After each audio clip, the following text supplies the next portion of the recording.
from here, focused on my own way, with never looking back to those who lived in fear. There was nothing I could do, there is nothing you said that could make me realize how much lucky I was. Just out of reach of the fire, was not aware of the nightmare, but when I stopped to see through light, begging for help, begging for hope, just need to open my eyes now to try to change them to sunshine, to be someone among others. I've got to try it. If I bleed tonight, if I am sad tonight, I don't have the time to fight. If I wait tonight, I'm so tired tonight, I'm falling asleep when I'm home, when I'm no place to go, no one that can see through that side of the light. I can see my life is crap, I have to see them too, I just leave.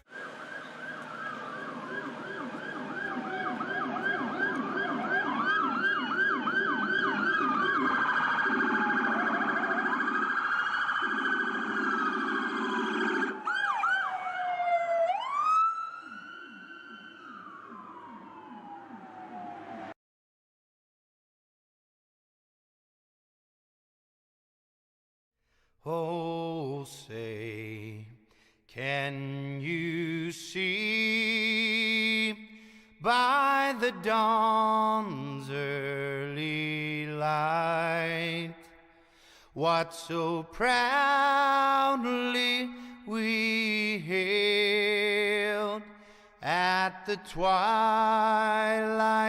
last gleaming, whose broad stripes and bright stars through the perilous fight o'er the ramparts we watched were so gallantly streaming, and the rockets' red glare, the bombs bursting in air, gave proof through the night that our flag was still there. Oh, say does that star-spangled banner yet wave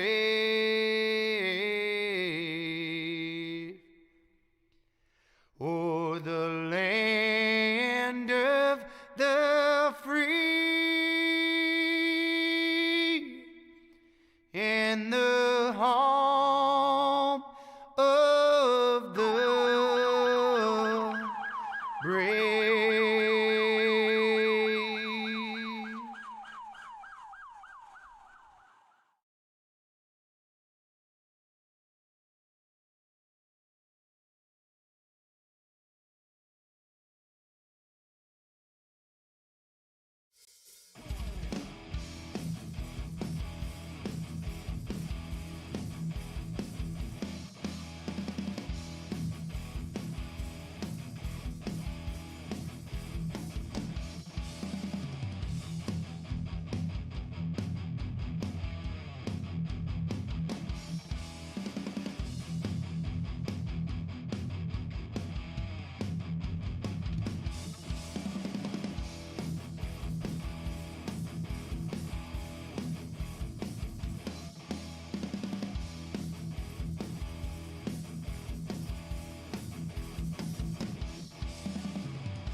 All right, race fans, welcome. I tell you what, we got a big track tonight, and it's It's a good one. Michigan, like Michigan here, and brings about some good, exciting racing as we got the Ford Entertainment Group Xfinity Series Sim500 guys here, gridding them up on the line tonight here from Michigan in the Xfinity car. So it's been a little bit. Was off last week here with this group, but we're here this week, and we might as well say it's kind of big speedway style racing, Alec. Oh yeah, I always loved Michigan. I'd never been there, but watching it was always one of my more liked tracks for watching, man. It kind of, it's a 2-mile, moderately banked, D-shaped speedway. So she's a big one, a little bit like Auto Club, but I always like the racing here better than an Auto Club. That's just personal preference for me. Probably because it's got higher banking. Yeah. Well, this track looks bigger than Auto Club. And we've talked about that a couple times. I know they're both 2-mile tracks, but it just, I don't know, this place just looks, it gives that appearance of it just looks bigger. Yeah, I agree with you on that, Joe. Looking at all the pictures and whatnot and everything I've seen ever from this racetrack, it does look bigger. I think Auto Club is just a deceptively smaller looking 2-mile track, because it is a 2-mile track in itself, but it races like 1.5 miles.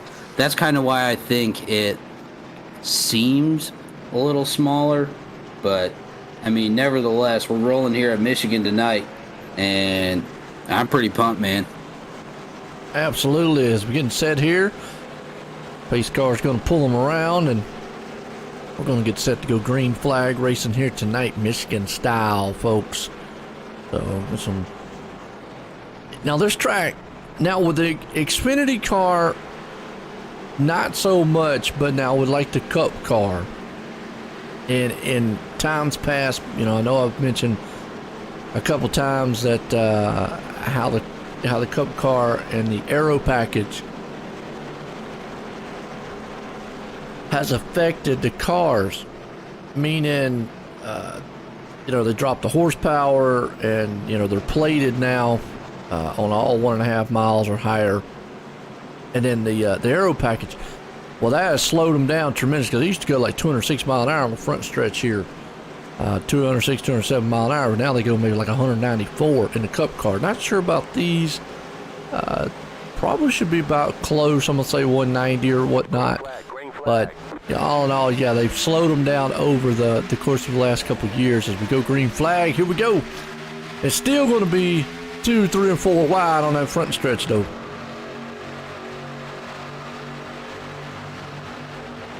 Yeah, these guys, seeing how this track kind of rolls around and seeing how competitive these guys are,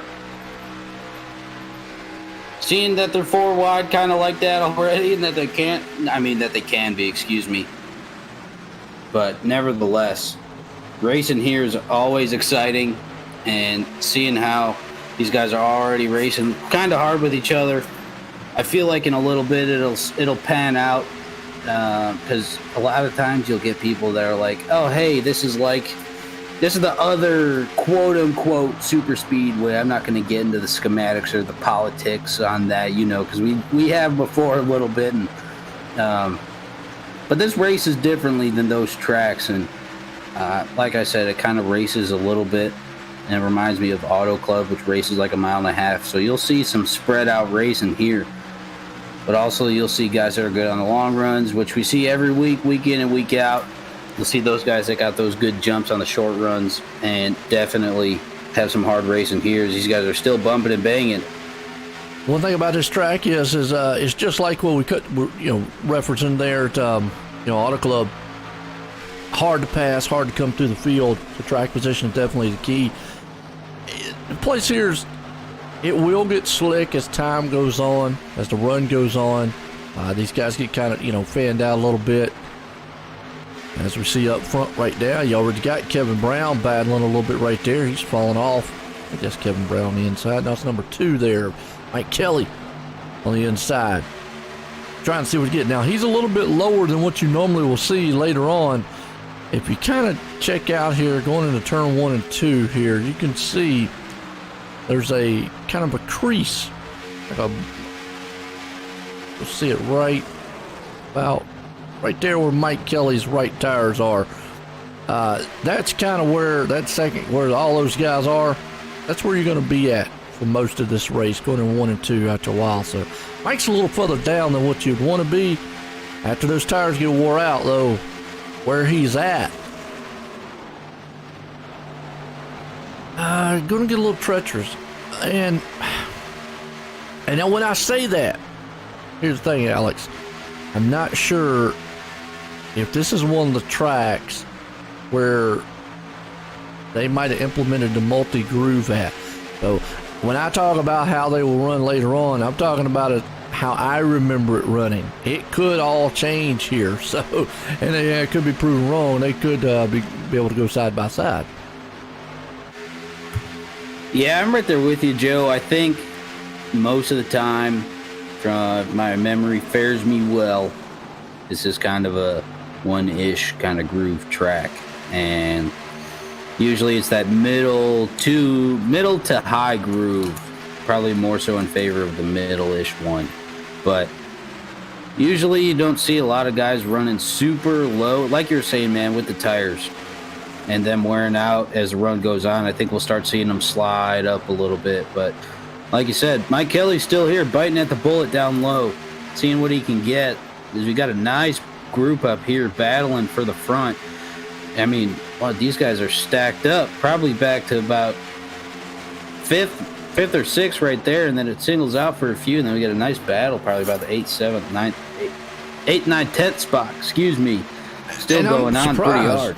Yeah, and I'm surprised Mike Kelly right now. He's been able to hold down that low line because again, I'm speaking from past experience here of how the track does. But it could be wrong. It could be changed. He might be able to hold down low. Now you see EJ trying to work over Brian Macklin, who is leading right now. He's going to go to the high side. But yeah, Mike Kelly's been able to hold his own down there on that low end so far. Now he's going to maybe try to pop up there. We'll see if he now he moves up to the normal groove that I'm seeing everybody run right now. But still, look at this, man. These guys are mixing it up front. Yeah, they are. It looked like EJ right there got a pretty good run off of running that high line towards the coming out of 1 and 2 right here along the backstretch to set up for that pass in the 3 and 4, but then just having a cut up in front of him slowed him up a bit and allowed Macklin to pass him again. Is here we got a nice battle still going on. Like you said, man, they're still trading up front.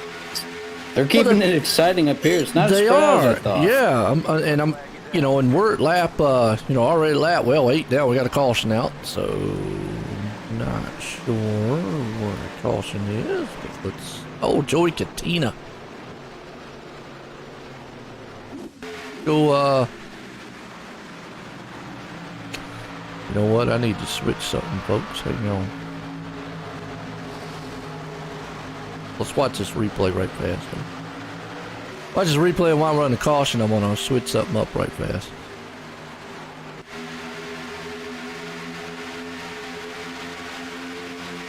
Oh, he just got tagged.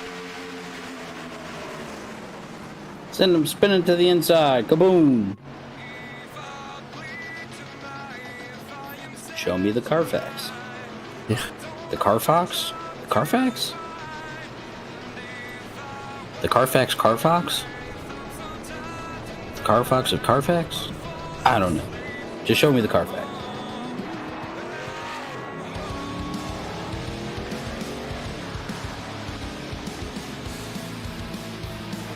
All right.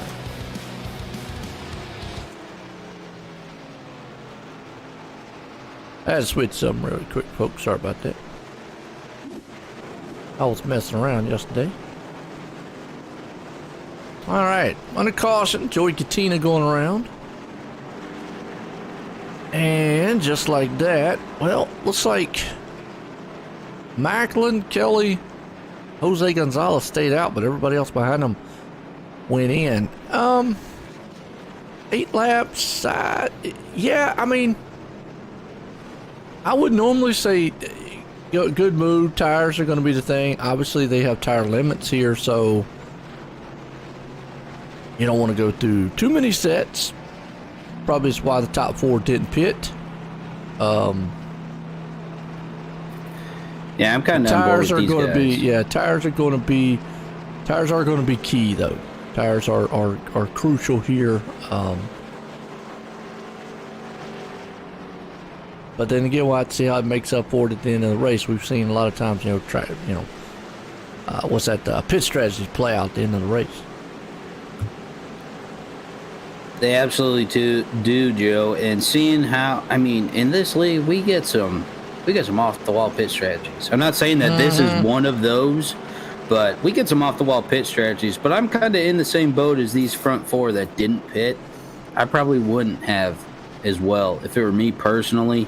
So I know I got another one in the bank on top of them, depending on how they want to split up this race with tires. Yeah. I think it was, personally, I like this move. I like the tire limits definitely brings about some strategy when it comes to pit stops and stuff. And obviously they run 100% fuel, so fuel usually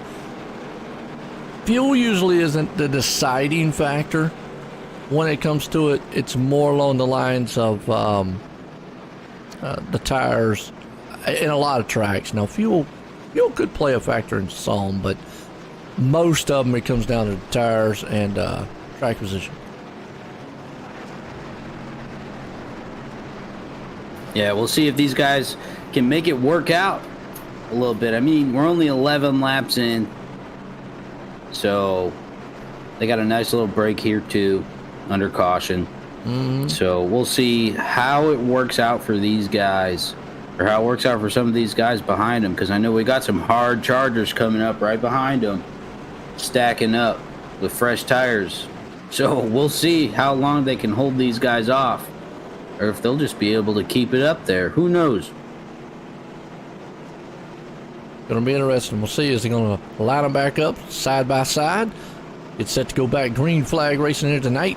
Michigan, the Ford Entertainment Group Xfinity Series here live. Sim500 guys. And if you like the Xfinity cars, come on out here and race with these guys, Sim500. Check them out, sim500.com. Here we go. Getting set.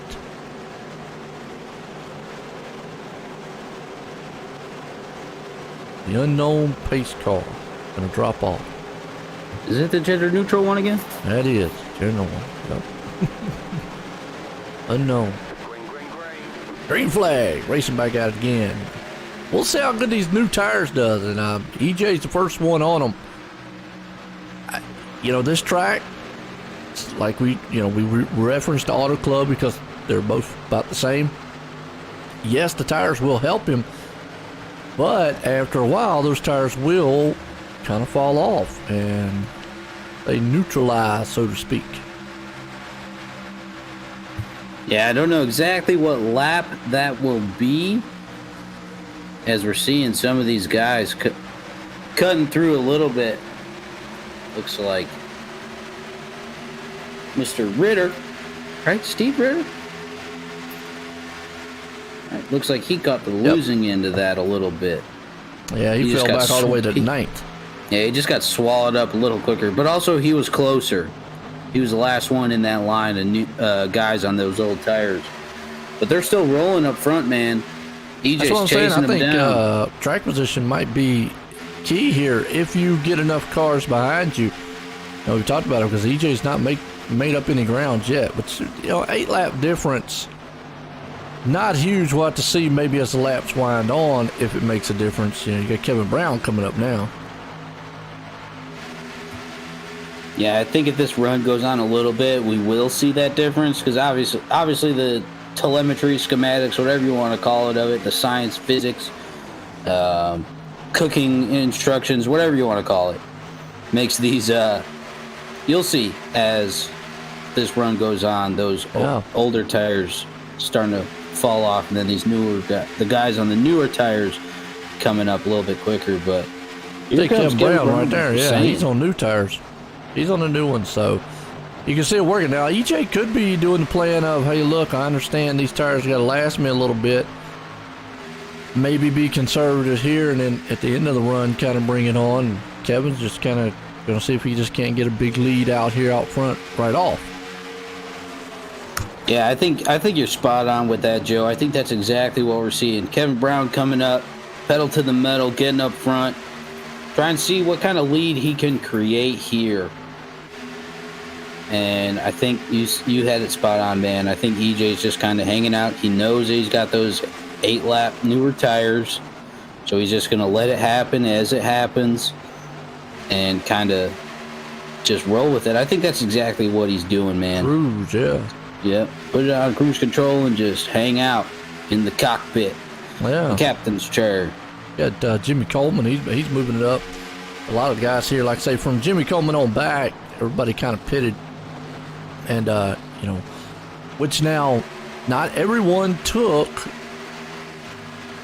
tires. And you know what? I just said, I talked about EJ taking tires. Actually, I'll correct myself on this one. He did not take 4 tires. His pit stop was only 6 seconds. So he just went in, I'm going to say, just for fuel. Jimmy Coleman took tires. Kevin Brown took tires. So you can see why they're coming through the field. So redo what I was saying there. Maybe that's the reason why EJ not making it to the front. He's not on newer tires. Chad Coleman not on newer tires. Scott Simley not.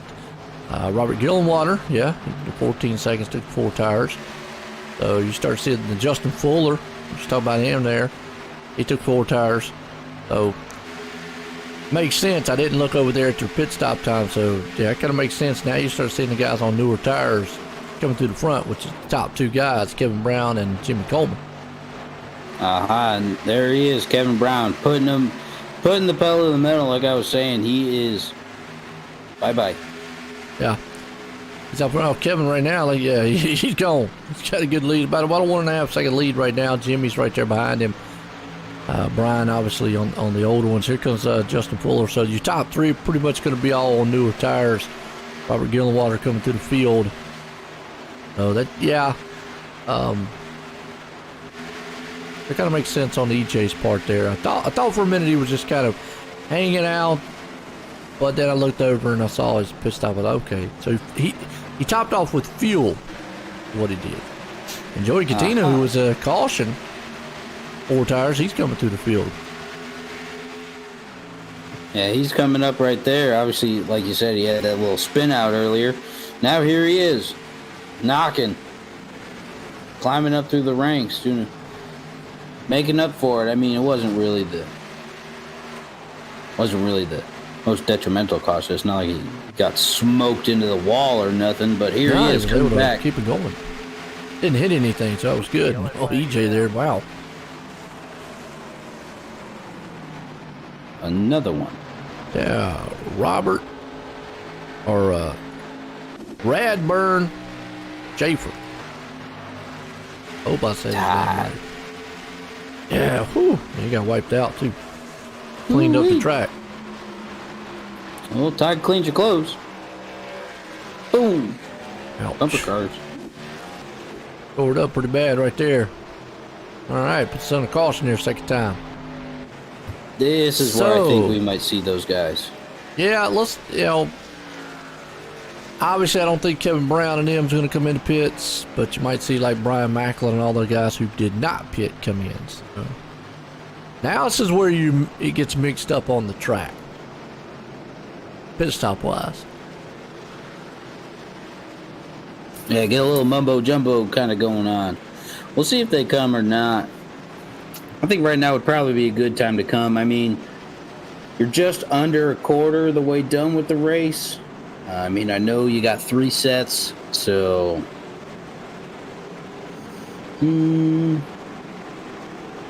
especially with these cautions too. These caution laps are helping with a little bit with tire wear.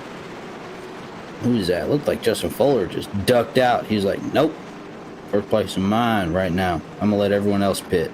Well, and that's kind of strange because Kevin and them are coming on pit road. Let's see if they're just going to top off with fuel. He took tires last time.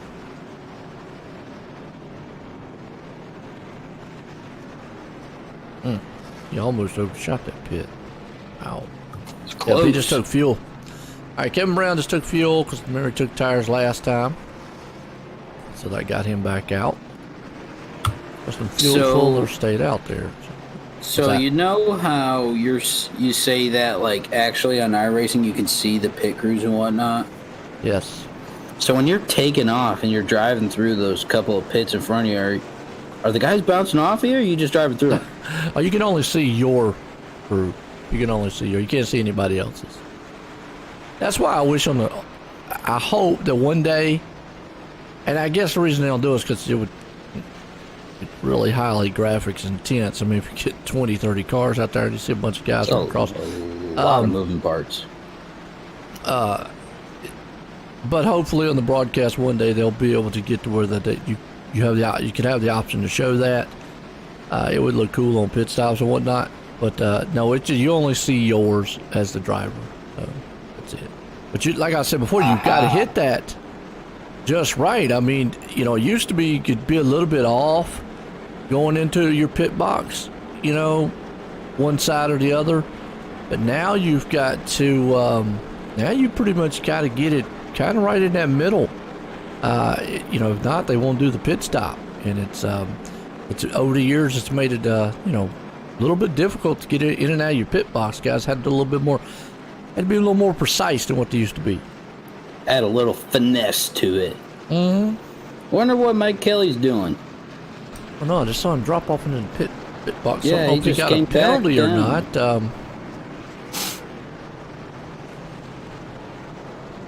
What it looks like. Well, he's getting tires, but maybe they missed a lug. Yeah. Not sure. Yeah, no, I don't know yet. That's not what he wanted to see, because that puts him back in 21st. And with a track like this, now pretty much everybody, a lot of them are all on new tires. There's a few up there, older, like, Kevin Brown, Anthony Calatoni there, and Randy Yoakum, but pretty much most of the field on newer tires. So it's going to make life a little tough to come through and get back to the front. So we get set to go back green.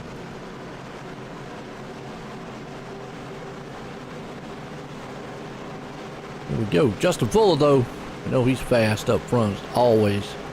He always likes chilling up front. Yes, he does.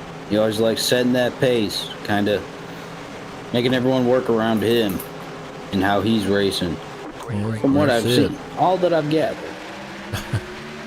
Here we go. Green flag. Back at it here at Michigan. And Justin gets another good jump up front. See how long Kevin can hang with the crowd here. I said a lot of those guys right there with Ryan Howard, Brian Macklin, all them on some newer tires. You can already just see the benefit of the new tires. Brian Macklin 3 wide. Wow. Yeah, he looks to be a tad bit quicker coming around. Ooh, he threaded the needle there. Made it work though. What? Worked out that time. Yeah, I wouldn't do it too many times. But, I mean, this track's wide enough to get it done. You can, as long as the guys give you room. I mean, obviously, right back there, the back end, the 8 cars around. That's Randy Yoakum. Wow, I won't talk about timing, but I don't know how. Back on the yellow flag here and see what happened. Randy Yoakum, we saw him spinning. He went off down in pit road, though. I think another car was spinning out right after he I see. got out of shot. Looks like John Fowler, Mike Kelly, and him.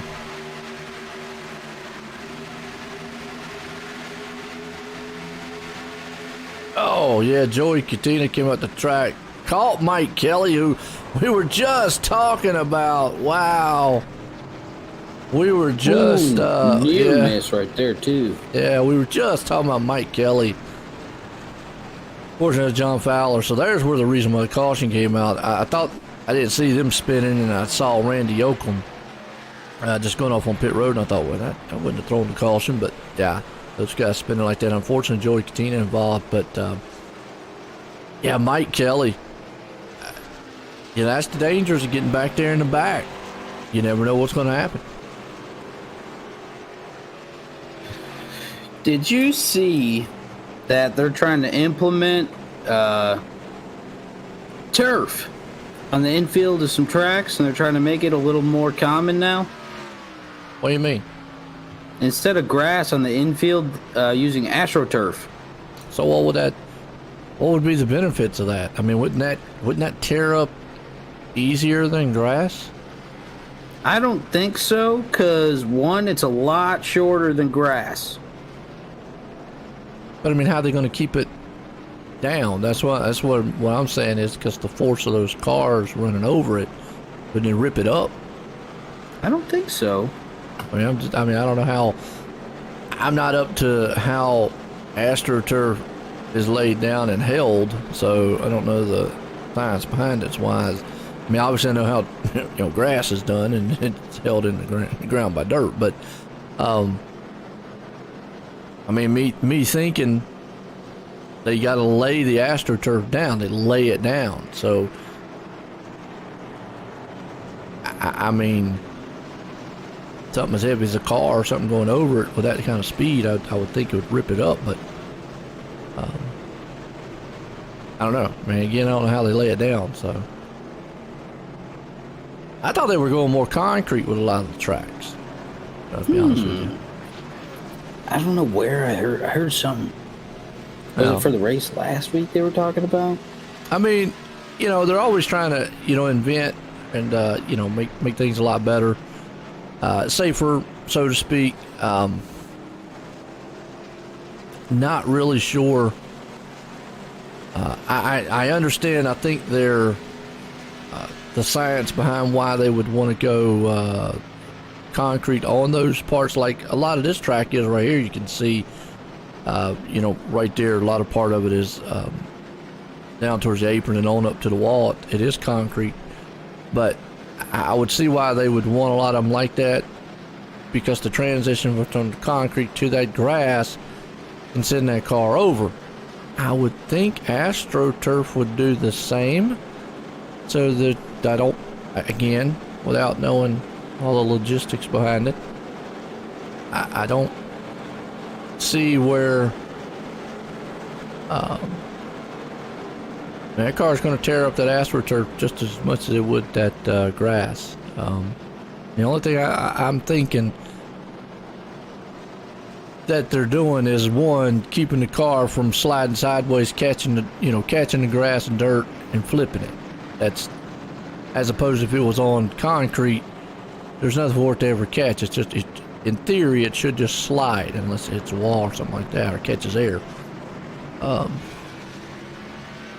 usually when we see a car flip at Talladega, like on the inside, it's due to they catch air, one, or they catch the grass, I mean,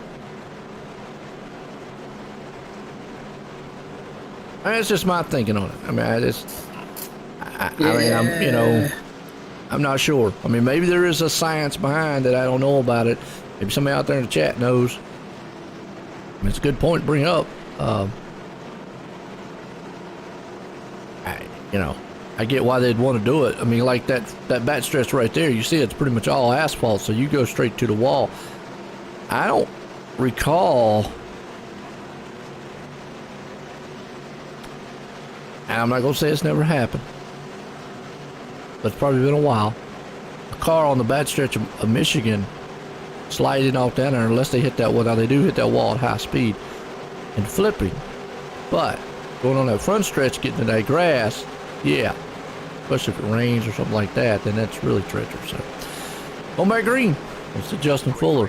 See what happens here. He wastes no time. Hope he's like, let's go. Tired of these cautions, let's race. Yeah, he is out front. He's got those. He's wanting to get away from the field. But remember, most everybody behind him pitted on this one, so he's probably trying to get as big a lead as he possibly can onto the field. Right with Anthony Calatoni right now. He's in the 5th place spot. Here comes that's Brian Macklin right there coming back to the front. And Jose Gonzalez there, Win 6 machine.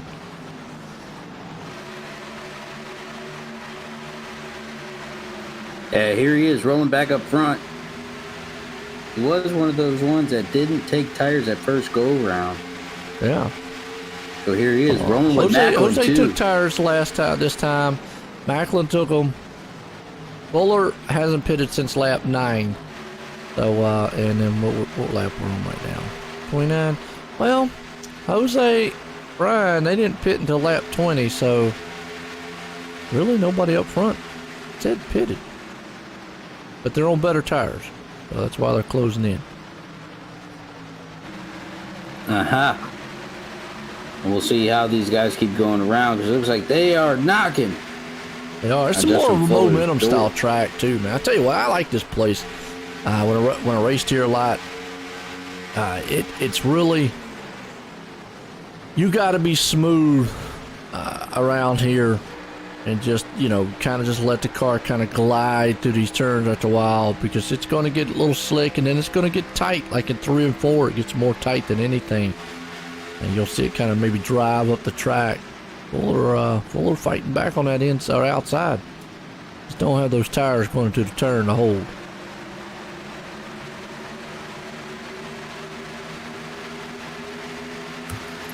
Right, we'll see. These guys are still trading back here, man. These guys are racing pretty hard here. Got some good race. It's exciting, definitely. Right there, yeah. That's EJ. He's in the mix. Anthony's unfortunately falling off pace a little bit. Get Kevin Brown back up there. That's about mid-pack right there, around 9th to 10th place spot.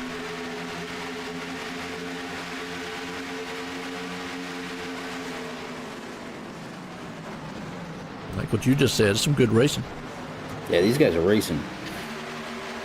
Got a good bunch right here. I mean, this is a pretty gnarly group we got going on. Usually you don't see this kind of stuff. Well, you got that's right there, Anthony Calatoni, and then right in front of them, you got another little pack right there. That's with EJ and them. That's about 5th, 6th, and 7th. So kind of 2 little packs. You see, Justin right now, those tires starting to fall off a little bit. But we go back to this pack here. These guys not giving up on each other. No, they're not. And, I mean, these guys in this league, they race hard. Oh yeah. So, and a lot of times they're racing clean too with each other. I mean, they're going to have mess ups. It happens. But for the most part, these guys really know how to get around each other really well.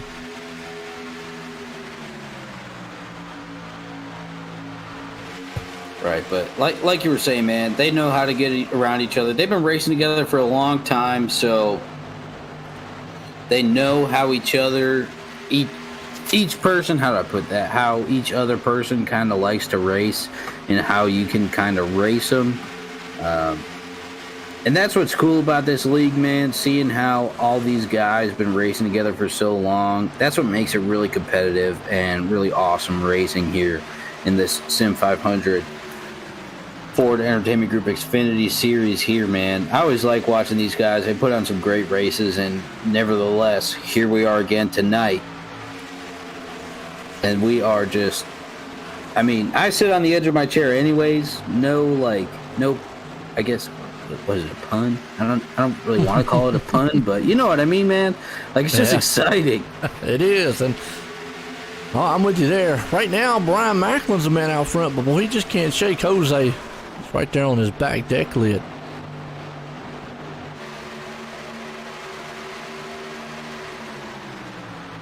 It is. We'll see what Jose can get that meatball truck rolling up there to the front. He ain't got his typical paint job either, from what I'm seeing. I think maybe he's been running that one for a couple weeks. But, I know. He's got that meatball truck. See if he can get that thing fired up, rolling around this track. Sitting there in second place, sitting pretty. Looks like Justin Fuller falling back, though. All these guys with those newer tires passing them up. But this is a lot closer up front than I personally expected it to be here. I mean, obviously we haven't had as long of green flag runs, but once we get there, we'll see how spread out we can get. Because usually that's kind of the racing you'll see here. It's a little bit spread out. This group is still fighting hard. Jose's right there. Robert Gillenwater right there. Jack Coleman, EJ. And as close as they are to here, Alex, you got to look. Any one of these guys up here make a mistake, they'll just, scoot right on by me. Right now, they might be single file and look pretty even, but if one of those guys makes one little slip up, done. All right, that'll send you off into yesteryear with the way these guys are going. Ooh, that's bad news bears right there, man. So you got to stay on your A game. And that's what Jose's doing right here. I mean, he's right there in the tire tracks of Macklin. This is a tougher place to pass, so I'm just going to ride there in the tire tracks there at Macklin for a little bit and see what he can get. Yeah, see if he can make any little ground. I mean, he's sometimes he's knocking, sometimes he's about as spaced out as he is right now, just as the laps are going. Here comes Robert, closing in a little bit. He was a little farther away back there, but I think Jose's just kind of hanging out. He's like, hey, man. Yeah. Well, you don't want to jump out there and try to make the pass. Because, you got Robert right there behind him, and if Jose makes a little slip, like I've said before, there's a lot of momentum here at this track. And, if you get it, it's like a Daytona or plate track. The draft does play a factor. And if you get out of line, you could lose, 2 or 3 positions real easy. So that's something that Jose has to understand is, and also we look at the lap times. Last lap, Brian and Jose ran almost identical times, and Robert's running like a 40.68. So everybody right now, that's unfortunately Brian Wortman crashing in the back. Everybody throughout the whole entire field, we go all the way back to 22nd, 23rd. It's only 41.08, and the leaders ran a 40.79. That's not even a half a second splitting the field up. So that we always talk about times. What that tells us is, one, you're not going to see anybody running through the field unless they're just on a totally different pit strategy on way newer tires. But it also tells you, like we're saying, we're watching Jose up here. Yeah, he's right there on his back bumper, but he's not fast enough to make that pass and could lose a lot of positions by jumping out there and trying it.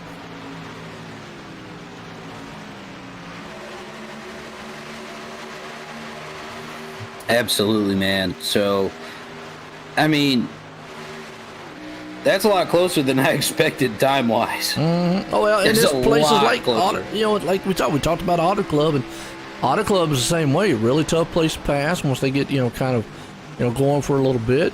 Times usually are about the same, kind of equal.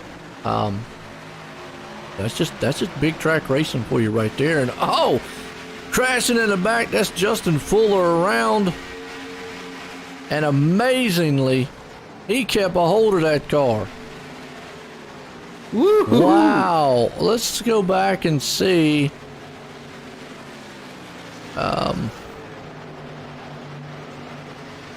We were watching it. Watching right here. We were watching there for a minute. It's packed back in. Now, Justin was on newer tires. And we were talking, that's about the only way you're going to really come through the field like gangbusters here.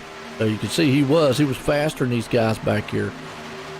He's in that 51 machine. Let's see, maybe get a glimpse of what happened here. We were looking at another car earlier on.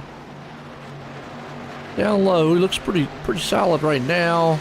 And just ran up the track. Thought he might have been clear probably. But I do not know how he held on to that machine. Wow. Good job. Cost him, though, a lot.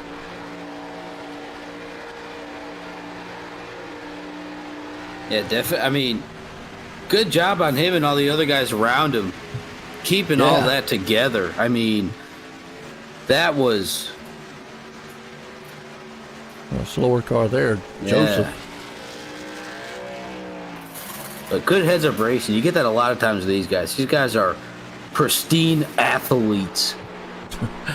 Well, we talk about that on, they talk about that a lot in real racing, and even here in the sim world, if you get inside of some of the, I mean, especially guys that might have like a direct drive wheel or something like that, with the force feedback and all. This race not too long, but you can get in some endurance races on iRacing, which are 2, 3, 4 hours in length. After a while, your arm's gonna get tired, even in the sim, and maybe legs and all. Especially if you're an old guy like me, you definitely gonna get tired. So, young guy like Alex, he ain't tired. There you go. We're working on muscular endurance today. We'll put it that way. Yeah. Well, there you go. See.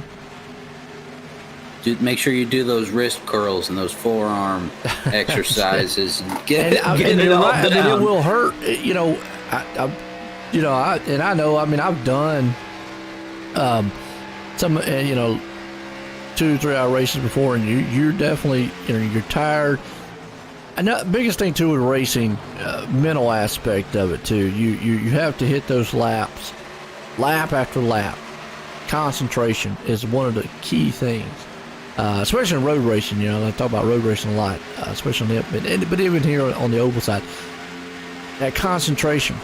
So mentally, you get exhausted after a while, but you can get physically exhausted too, just even in the sim world. And obviously in real racing, they have to battle with heat. Now, the only way you're gonna, I guess, you could probably do that in the sim world if you put a space heater on you and really wanted to simulate the fact that you was in a real car. If anybody's out there and they want to do this, hey, go for it.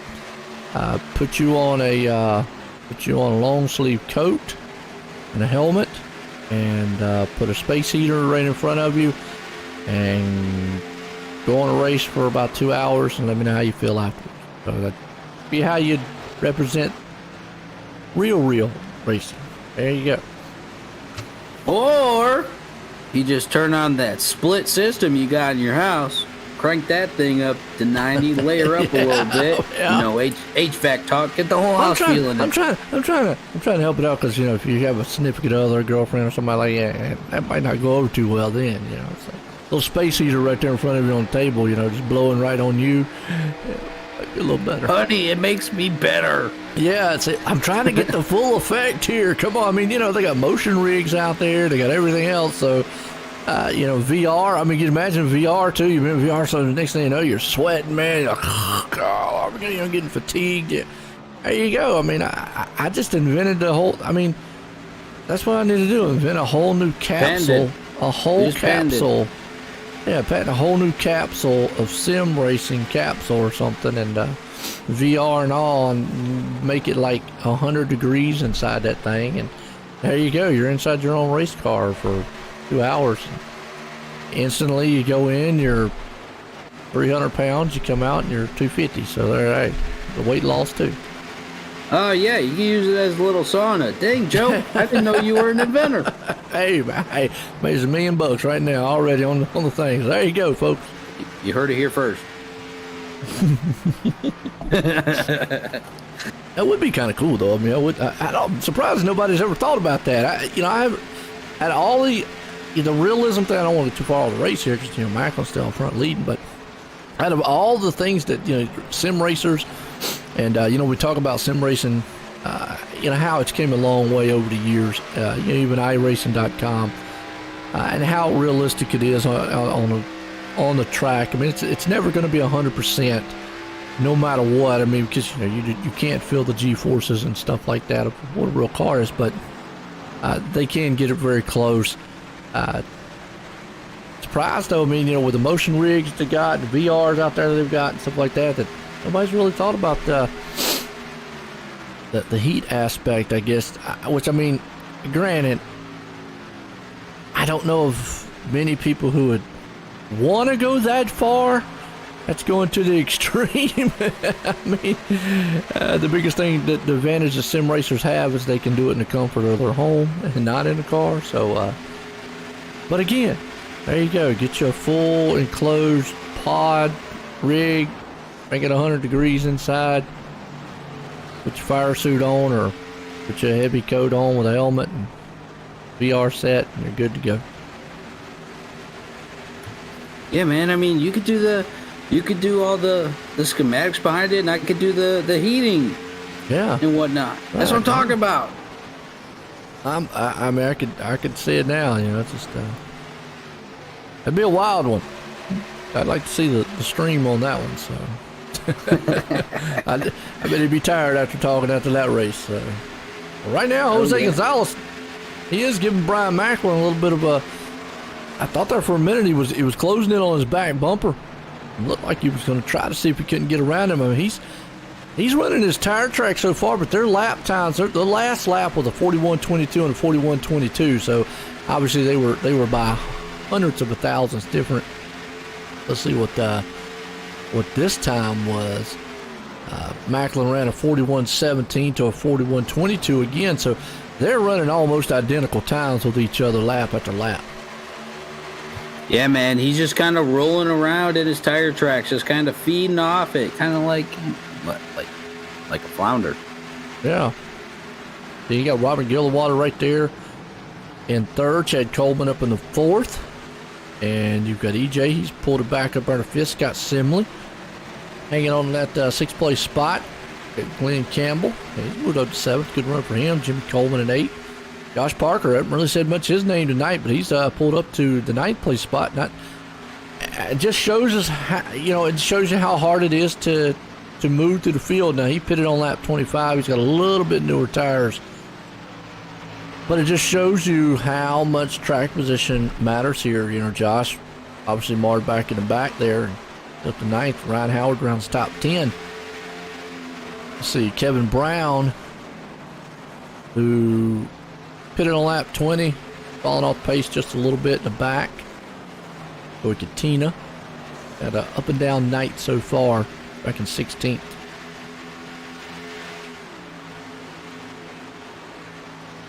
We should have pit stops here soon.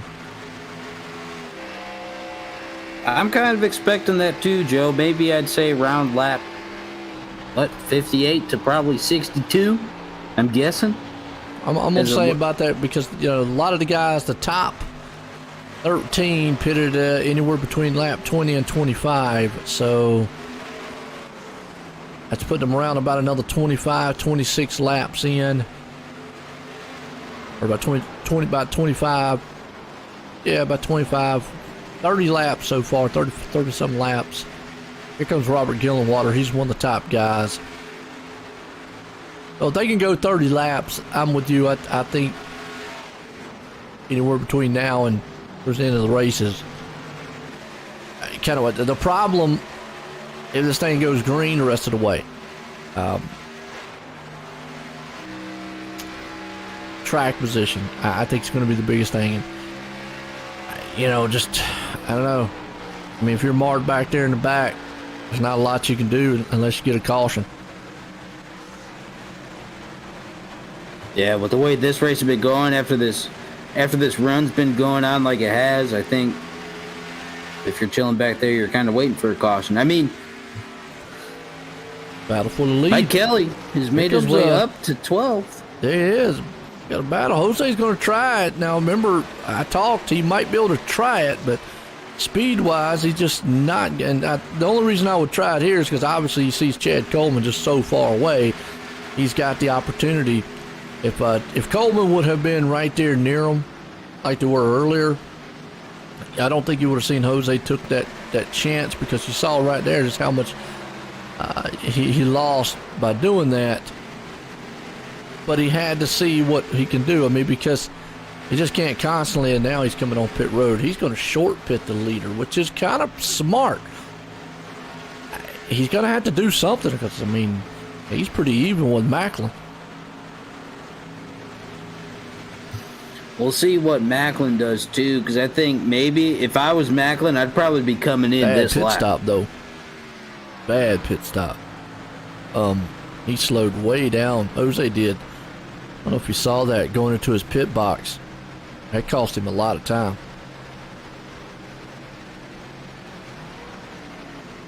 Remember, I always talk about that. You have your pit stop time, which again, his pit stop was a 16.6, so that's really slow compared to a lot of guys' 14-second stops we've seen most of the night. And but I also talk about that in and out time, which is basically the time on pit road, the stop itself, and then off pit road was a total of a 48.22. Just to give you an idea of everybody else's, they're in the 44, 45 range. So whatever advantage that Jose would have gotten here, I think by, and I always say mental mistakes, by just that pit stop there, I think it pretty much just destroyed it, because you'll see when Brian Macklin finally comes on pit road, if he hits everything in his marks just right, he's still going to make up quite a bit of ground on Jose coming out. Yeah, I think he could. I mean, that's just unfortunate sometimes. Like you said, that mental game too, Joe. Yeah, perfect example right there, kind of bringing it up. I like saying the mental mistakes. I mean, and it happens. So you've got racing.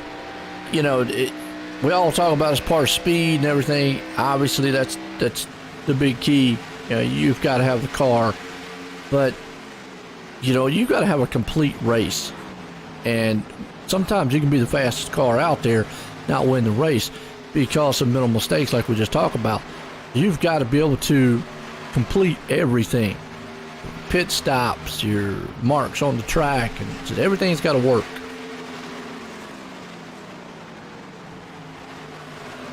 Right, and that's like you were talking about, man, that mental part of it can be a little draining. And maybe we're seeing some mental fatigue here. I mean, you never know when it sets in. Each person obviously is different. But just a little bit like that, a small little thing can mess some stuff up, kind of like we just saw. But we'll see kind of what happens as the race keeps transpiring, man. But that kind of stuff, definitely. No bueno. And we'll see here, you know, as Macklin keeps trucking out here. And at this point, I would say the longer he stays out, the more he's losing. But, you know, right now with the way the way Jose, with the pit stop he had, you know, giving up some time, I think now Macklin has a little bit of time. He can, he can kind of give up on the track, so to speak, before he has to come in and make his pit stop here. Because, he hasn't made one yet. Actually, the top 4, 5, all the way back to Mike Kelly, has not made their pit stop yet. So, Robert Gilwater, first one.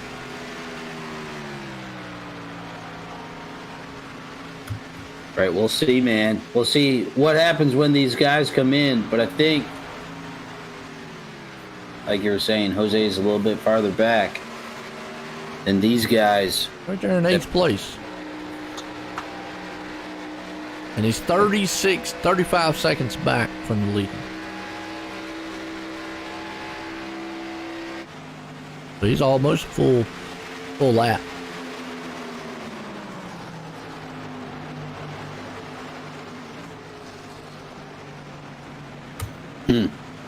He does got that different paint job too. He's got that Budweiser. I like to call it Bud Wheezy. He has the he don't have his normal Speedy Gonzalez paint job out there. He has. He's got the Budweiser, Anheuser-Busch, St. Louis. Might as well say it's cross seas now. What? They got bought out. Foreign company owns Budweiser now. What? Who made these rules? They're not an American company anymore. It used to be. So if I drink a Budweiser, I'm not drinking an American beer anymore? Well, they're owned by some company across seas. I don't know. Boycott right now. You need to look that up, man. I thought you knew that. All right. Pit stop from Brian here. And we were just talking about it. And his pit stop, just to give you an idea of what we're talking about time-wise, Jose had a 48 total pit time. to a 44.12. That's almost 4 seconds now. In racing, that's an eternity. And here's the thing too. He's also going to have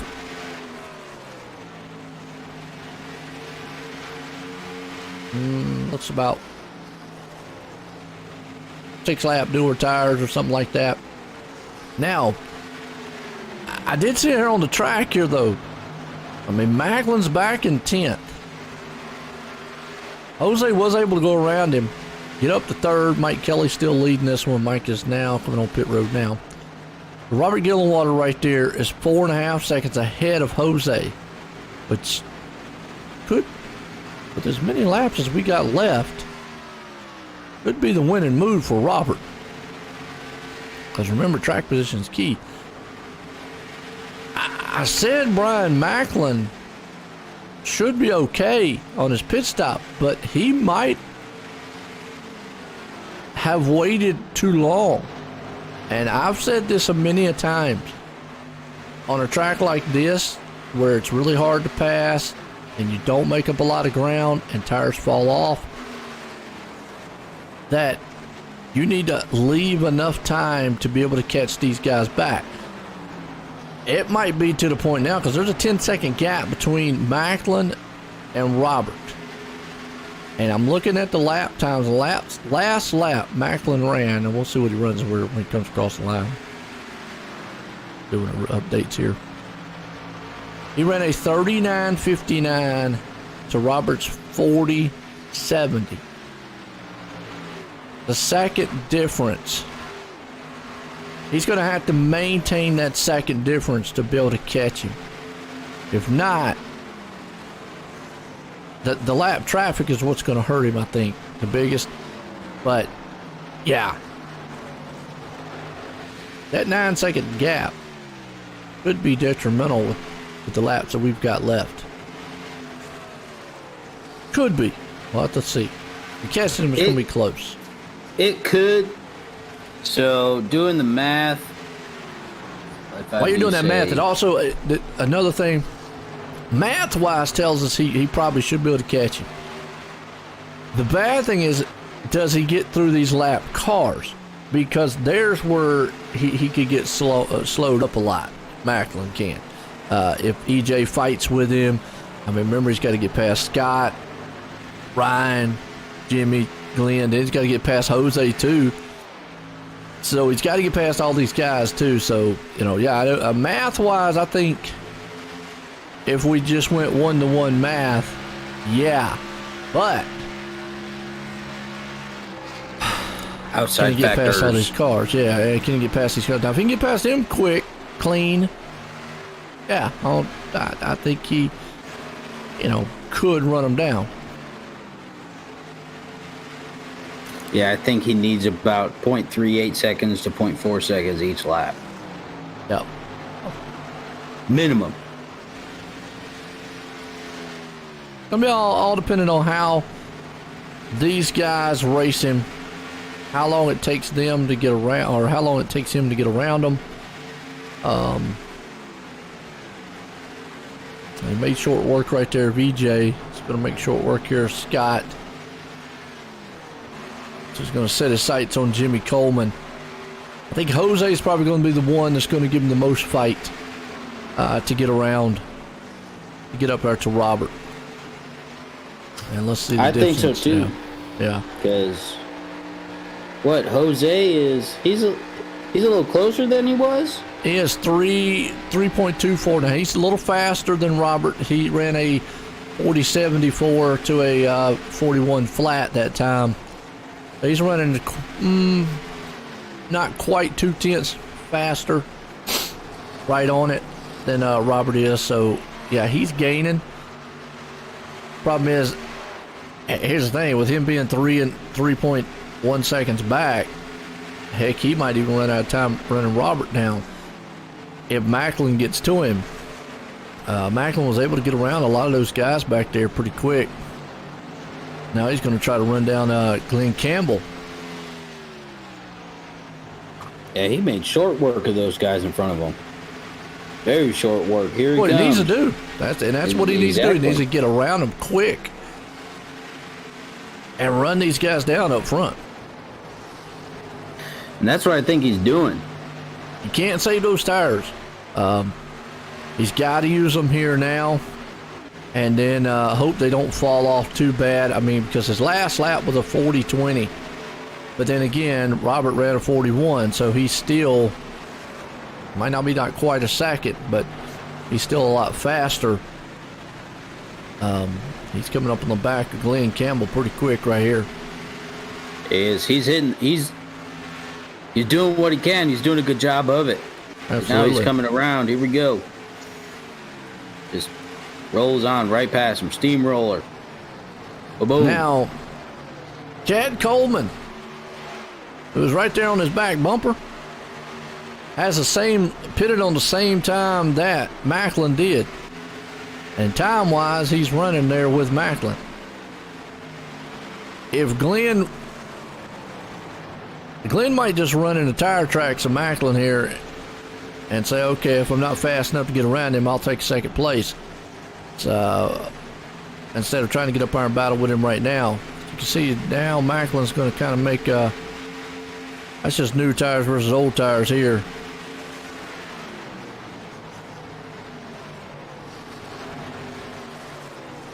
And here comes Chad too, Yeah.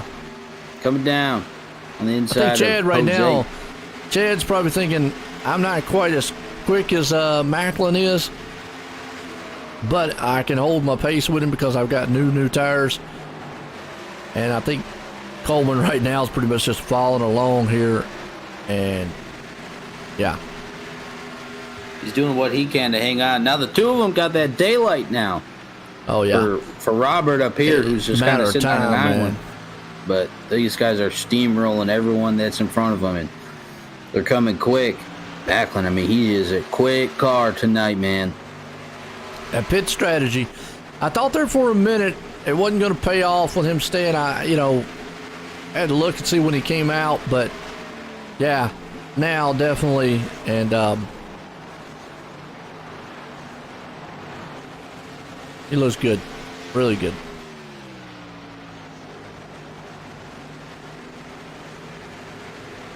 Yeah, I think you're right, Joe. I think he's just gonna kind of sit there, unless he's got something in the old toolbox we don't know about.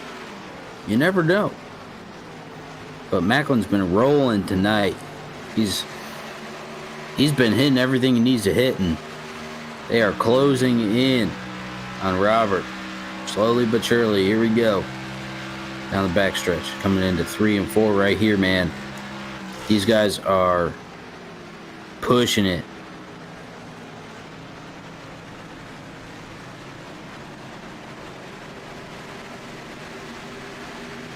Ooh, ever so closer.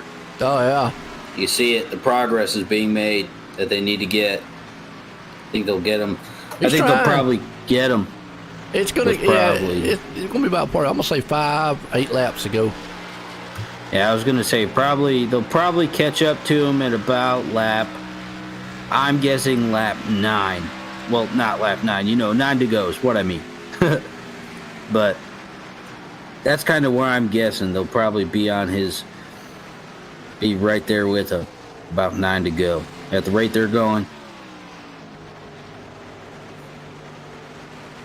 Yeah, I'm with you on that one. Here we go.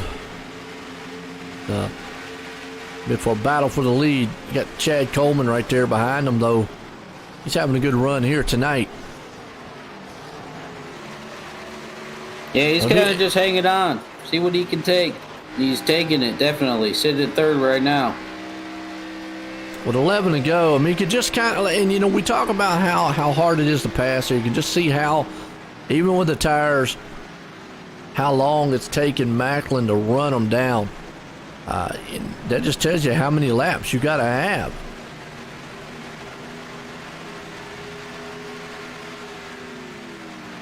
Yeah, but it's working out. I mean, what was it, 12 seconds when he came off of pit road? Oh, yeah, yeah. And that was with what, mid 20 some laps to go? And I'm not saying that he might not hit a plateau here, level out. I mean, Macklin still is a tick faster. I mean, he's obviously slowed down from what he was. His last lap was a 40.84. So you can already see just in those tires are falling off almost a second. And that's just how much the fall off is. So he had to utilize what he had early, because what we've seen all race is those tires just fall off. But like that last lap was a 40.97 to a 41.15. So he's not nowhere near as fast running down Gillenwater like he was. Still there. What will make this harder, though, Alex, is unless he's, I'm going to say a solid 0.2, maybe 1.5 faster, passing Gillenwater like he did those other cars is going to be hard to do. He might be able to get up there and catch him, but unless he's, maintains the pace he's doing right now, it's going to be harder to get around him, because Gillenwater could, squeeze him down on the track a little bit, make him use those inside tires a lot more. Because, Robert's not going to give him that preferred line. Nah, he absolutely is not going to give up that line. I mean, that's where he's been running. That's where he's probably going to stick it to him. But like you were saying, if he kind of levels out a little bit, that's sometimes what makes this track so hard, because sometimes that 1.5, 0.2 of a second ain't enough. I mean, you can see him fast right there. You can see how much faster he is. He's going to try to get... Oh, right there is probably what he needed to. Gillenwater getting into the wall. The Darlington stripe at Michigan? And then I'm surprised Robert just gave him pretty much the whole track free right there. Rein for the rest of the track, yeah. I mean, I get it, Some guys are like, I don't want to race, it's for the lead, I press them a little bit. I mean, there's a difference between wrecking a guy and, whatnot, but you don't want to give him the whole track. And unfortunately, I got to say on Gillenwater's part right there, he pretty much gave Macklin the line he needed going into turn 1 and 2 to make the pass. Now, true, Macklin was faster and probably would have eventually got around anyways, but I'm going to make it hard for you. Right, yeah, like you said, there's a difference between racing a dude and wrecking with him, because you're racing him too hard, and making him work for it. Yeah. And then again, we saw there, Robert actually bounced off the wall just a little bit, and that could have upset the car too, and had a little bit going on in what happened there in that turn. But I just don't see any of these racers going, you go right ahead, man. You can have the whole track. I don't really see that going on with these guys either. What I am impressed with, though, is once he got in second, Chad has not been able to move up on him, so he's been able to hold it. And so pit strategy wise, even though Robert might not end up winning this race, he'll come out of here with a good finish. Absolutely. Just like you were saying, man, Macklin just kind of passed him. I think, like you were saying, man, that little rub with the wall stopped, kind of took a little piece out of his momentum, because we brought it up briefly earlier, the momentum here paying dividends for you, but he's been able to hold off Chad Coleman here in second place. Looks like Chad isn't making his easy work. Mike Kelly, who was up front earlier, he's back to 15th, man. Bad day on his end. Wow. So just kind of checking on where he's at. Kevin Brown, who was up front earlier, he's back in 10th. Let's see, EJ's back here in 5th place spot. He's got Jose right there in 4th. Those two guys are trying to battle for top 5s. And still, there's Chad Coleman. He's trying to close in. He's going to see what he's got. Laps winding down in Michigan. Yeah, Macklin separating a little bit. That's what he wants. Been a good solid race here. A few cautions early on, but they got to settle down after that. Yeah, these guys have been doing a great job of keeping it under wraps ever since, man. Like you were saying, especially with those green flag stops, getting guys with fresher tires, older tires, all that jazz. sometimes can cause problems. But these guys kept it under wraps pretty well, and we got a nice battle here going on for that 1, 2, 3. Macklin's not walking away as quickly as I figured he would, but he probably leveled out pretty well. These guys are still super close, man. So we got 2 laps to go here. And right now, it's all Macklin out front. All right, we'll see if Chad can make any moves. I don't know if he's got it to get this second place spot, man. He's been rolling, probably fell off. I mean, obviously, probably fell off right around the same time, rolling around with Macklin to get up there. Right there, the fall off happened, which is probably why I'm seeing Robert being able to hang on. He's a flag man. Get some icy hot on that shoulder after this, man. He'll throw it out one day.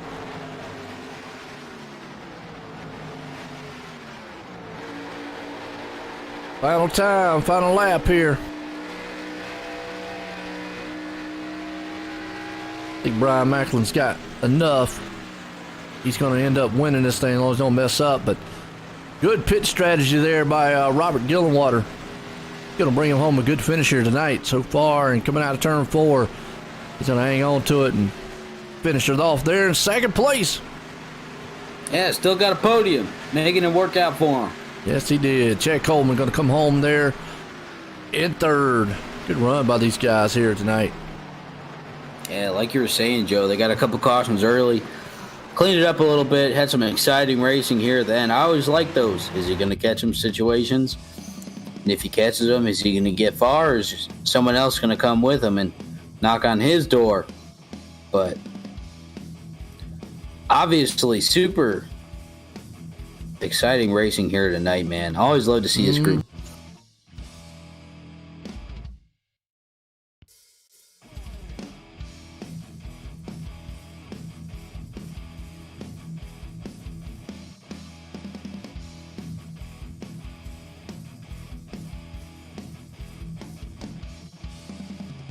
Get some of these guys up here and get a word with them. Woo, get that burnout going too. Monsieur Macklin. Stands are packed. They probably lifted the restrictions. I saw that earlier. That's what came into my mind. They probably lifted the restrictions. Yeah. Good. Finally. Trying to see. I don't see Macklin in here yet. I don't see. I must say that Bob Gillenwater is. There it is. Okay. That's actually Robert. All right. Yeah. Bring up third place man Chad here. Let's get a word with him. Yo, Chad, it's Alex up at the booth. You got me? Yeah, I got you. All right, man. So pit strategy working out pretty well for you.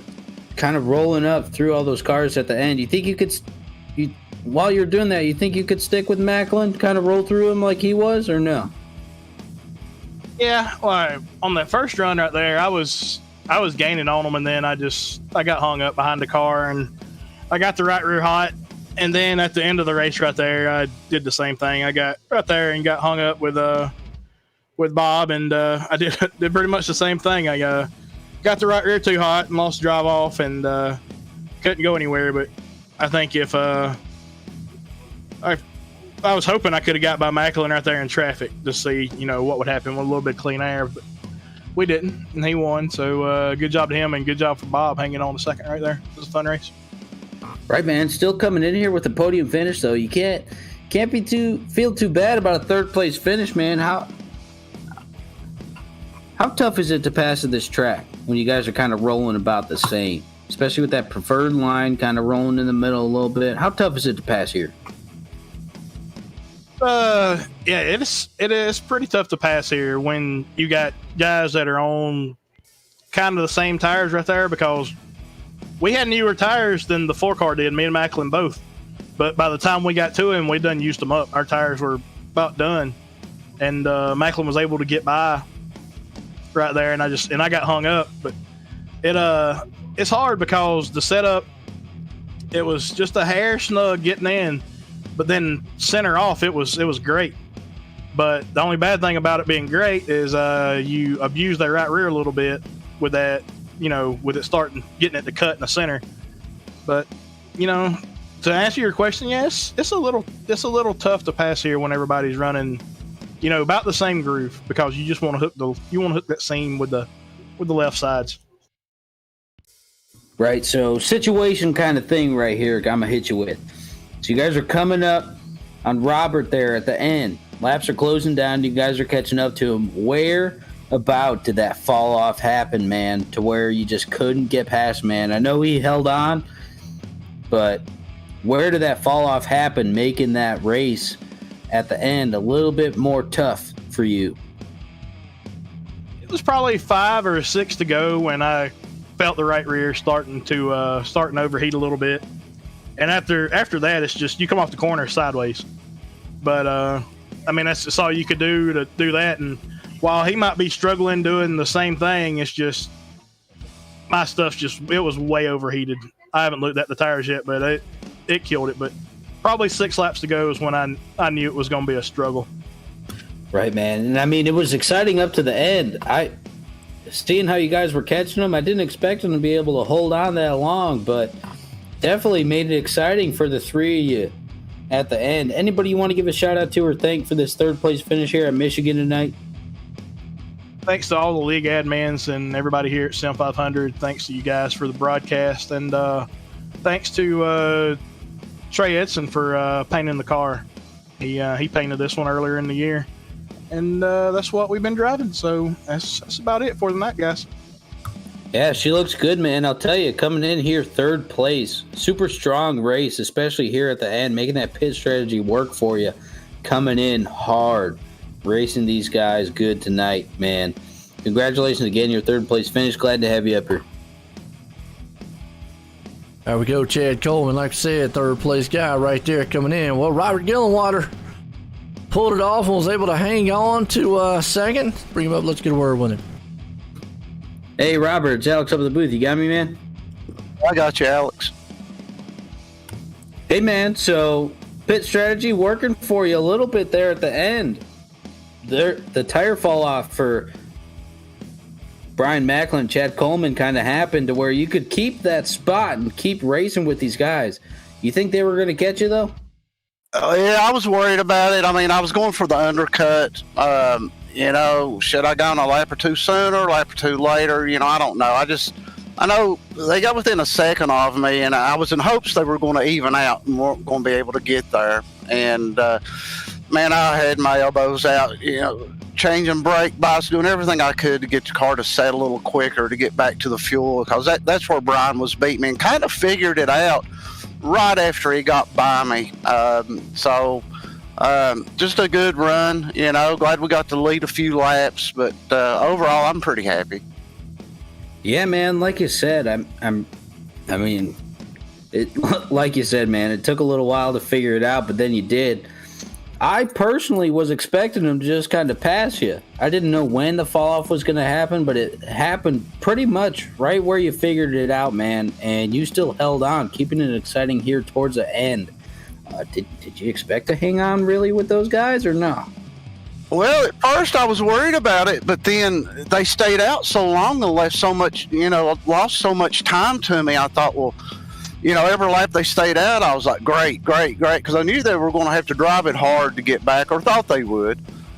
So I had a little more hope the longer they stayed out. And my teammates, trying to call some autos there and help me, Joey Jatina, and it was going to be iffy, but like I said, I wish I'd have figured out getting it set and back to the fuel a little quicker on my brake bias and stuff. Maybe that second he was behind me, and I don't know, maybe we could have held him off. Doubtful, but we sure were going to try.